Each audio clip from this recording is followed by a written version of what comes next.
Kunabantu abaphila la emhlabeni abazukuthi kunormal lokho kwenzakalayo kubona. Umuntu wazi ukuthi this is a way of life. Kunabantwana abangcwele abahlanganiswe ababoshwe nezilwane nemimoya engasiyona ngemimoya engcolile. Kunabantwana abaphila impilo yabo yonke uhlezi ethi yena uhamba nesilwana akahamba naso. Esimenzisa izinto ngesinye isikhathi akangazazi, akangasikhumbuli, akangazi ukuthi uzenze kanjani.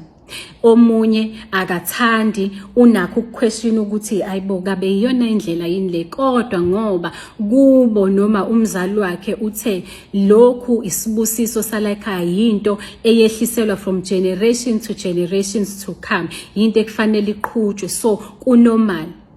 Loyo muntu akahlukile nomuntu ophile ejele ngoba akaphila impilo ngokukhululeka nangokunethezeka. Sibiziwe sithunywe kwathiwa masokhulula abantu kuyithwalo abahlanganiswe nazo, abaningi abangazi, abanye futhi abaningi abazi. Sizokhulula wena njengoba nawe ulapho ubhizi usebenzela umoya ongcolile ungazi, uyisigqila sika moya omubi. Uyayenza lento kodwa futhi uphinde uyibuza ukuthi engabe iyiyo na, akusiyona, akusiyona indlela yokuphila. Akekho umuntu okufanele abe isigqila somoya ongcolile. Akekho umuntu okufanele aphile impilo ngokungakhululeki ngoba nakho into yasekhaya yehliselwe kuyena. Sizokhuluma amaqiniso ngendlela ngoba umoya engcwele usambulela. uJesu ubuyile uthi makulandwe ibandla lakhe, abantu mababuyiswe, mabasondezwe, balandwe, babuyiswe, baboniswe indlela ekuyiyona. Abantwana-ke abantwana benkosi baphila nezivumelwano, baphila behliselwa izinto emakubo kuthiwa sekungawe-ke sala nalo. Usabe ngokuthi manje noma into ungayifuni kodwa uyasaba. Usabani? Usaba ngoba utsheliwe ukuthi makuke nje wangenza u1 no2 no3 lento izokwenza ulokhu nalokhu noma nakho osikuzokwenzeka. Inkosi ithi loyo moya awunawo lawo mandla phezu kwempilo yakho, noma ke ngithi ikhona indlela.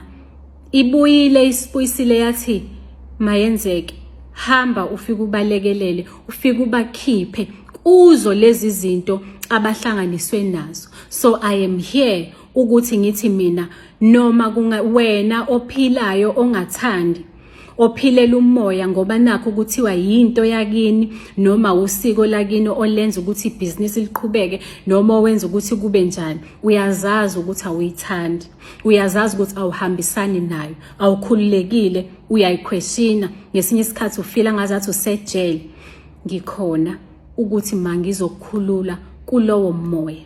Ngikhona ukuthi mangizoyisusa leyo nto. uNkulunkulu uthe abantu mababone manje amandla akhe baye kuphila ngokwesaba. Ngikhona ukuthi ngithi mina ngizokususa leyo nto leyo. Ngizosusa loyo moya loyo. Ukubonisa amandla kaNkulunkulu phezu kweimpilo zabantu. Ukwenza nokufulfilla nokufezekisa esithunywe kona ukuthi sizokhulula isizwe.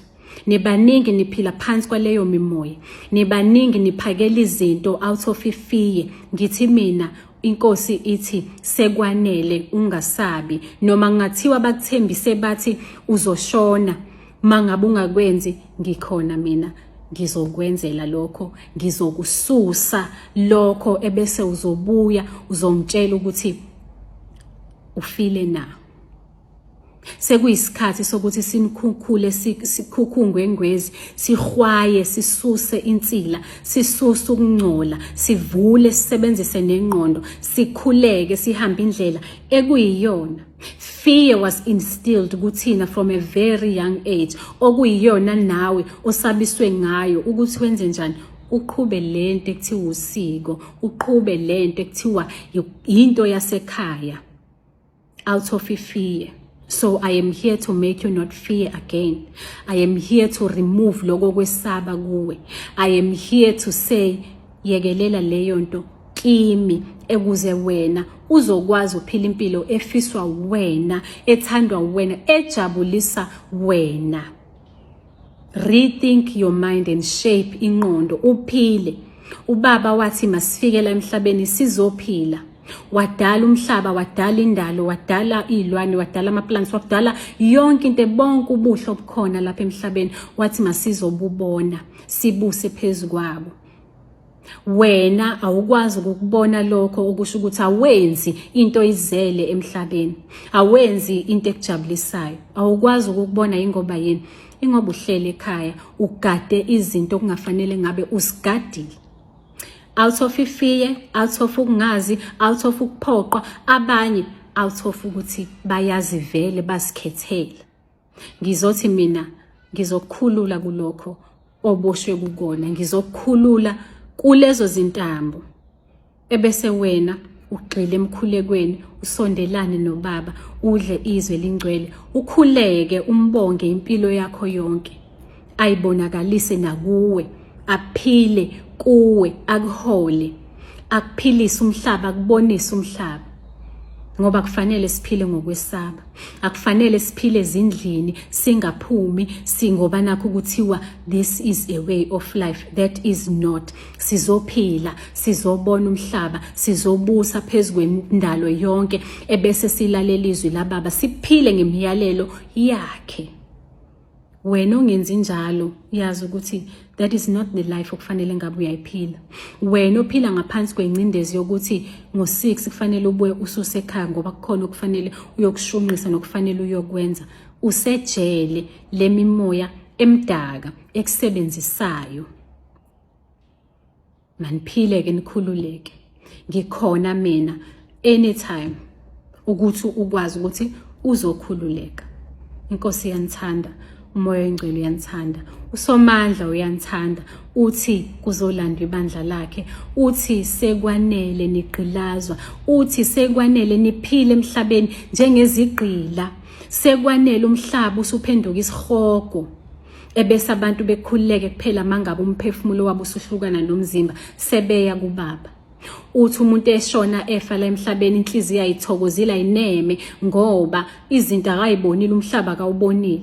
Omunye uthi mayelele ephupha eyibone drive imoto ezinkulu, eyibone ephila emzini omkhulu omuhle, eyibone travela umhlaba, kwayena uyazi ukuthi this is the life I'm supposed to live, kodwa akayiphili. Ebese sijulisa ngokuthini into ebisetshenziswa noma esetshenziswayo as an explanation ukuthi sibakhulu kwamoya hayi enyameni, of which that is not the case. Umoya oyingcwele ukhona kuwe, uyaphila kuwe. Konke lokho akubonisa kona ngempilo kufanele ngabe uyayiphila, iyona kukhombisa kona ukuthi wena kufanele ngabe wenza nje, nakho ngabe kufanele uba khona, fanele ngabe wena ungaphezulu kwezo, ungaphezulu kwakho konke. Hayi leli jelo kulona njengamanje akusikho la okumele ube khona, u-stagnant nje yizo lezi zinto. So sekuyisikhathi ukuthi abantu basukume, banyakaze, bakhululwe, balekelelwe, ebese belekelelwa ukubona kahle indlela nempilo nekufanele ukuthi makuhambe ngayo. Abakuyibopho, abakuyivumelwano, Inkosi isithumile yathi masizonilekelela, sinikhulule, sinikhuculule, sinisuse kulezo ivumelwano lezo ngendlela uBaba athi masinenze ngayo, ukuze nizokwazi ukuthi nikhululeke, niyeke ukuphila emangeni, niyeke ukuphila ngokwesaba, niyeke ukuhamba la emhlabeni inhliziyo zinganelisekile zithi kodwa ngiphilanga ngendlela ebengifisa ngayo. Sesize sajwayela ukuthi sithi inhlupheko iyona into ekufanele siphile kuyo, ukuhlukunyezwa ingcindezi, kanti cha, akufanele kube njalo. We have justified izinto ekungamele zibe njalo esihambelana nesitha okuumoya omdaka ngoba nakho sifundiswe lokho, of which akunjalo. Khululekani, nizokhululwa, niphile, nibone indlela. Amen.